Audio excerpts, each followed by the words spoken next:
পারস্য উপসাগর আর আরব সাগরের মোহনায় অবস্থিত কৌশলগত হরমুজ প্রণালী নিয়ে এবার চরম সিদ্ধান্ত জানালো তেহরান।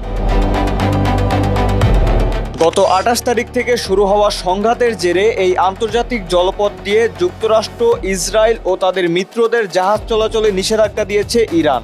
ইরানের আধা সরকারি গণমাধ্যম তাসনিম নিউজকে দেওয়া এক সাক্ষাৎকারে এই হুঁশিয়ারি দেন আইআরজিসি মুখপাত্র ব্রিগেডিয়ার জেনারেল কিওমার্স হায়দারি। তিনি সাফ জানিয়ে দেন, ওয়াশিংটন বা তেল আবিবের মিত্র নয় এমন দেশগুলোর জাহাজ চলাচলে কোনো বাধা নেই। কেন এই ঘোষণা বিশ্ব অর্থনীতিতে কম্পন ধরিয়ে দিচ্ছে?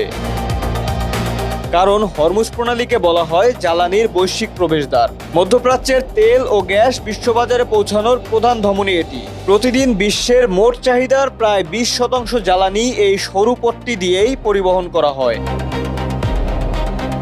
উত্তেজনা কেবল কথাতেই সীমাবদ্ধ নেই। গত ২৮ ফেব্রুয়ারি থেকে এ পর্যন্ত অন্তত 10টি তেলের ট্যাঙ্কারে হামলার ঘটনা ঘটেছে। ব্রিটিশ সংস্থা ইউকে মেরিটাইম অপারেশন নিশ্চিত করেছে, এই জলপথ দিয়ে চলাচল করা জাহাজের ক্রুদের ক্রমাগত সতর্কবার্তা দিচ্ছে IRGC. This is Sepah Navy, Iran's Islamic Revolutionary Guard Corps Navy. From now on, all navigating through the Strait of Hormuz is forbidden. No ship in every type is not allowed to pass from the Strait of Hormuz till next notice.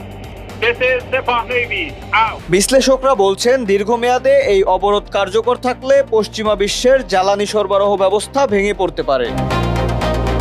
এখন দেখার বিষয়, তেহরানের এই energy ওয়ারের জবাবে মিত্রশক্তি কী পদক্ষেপ নেয়।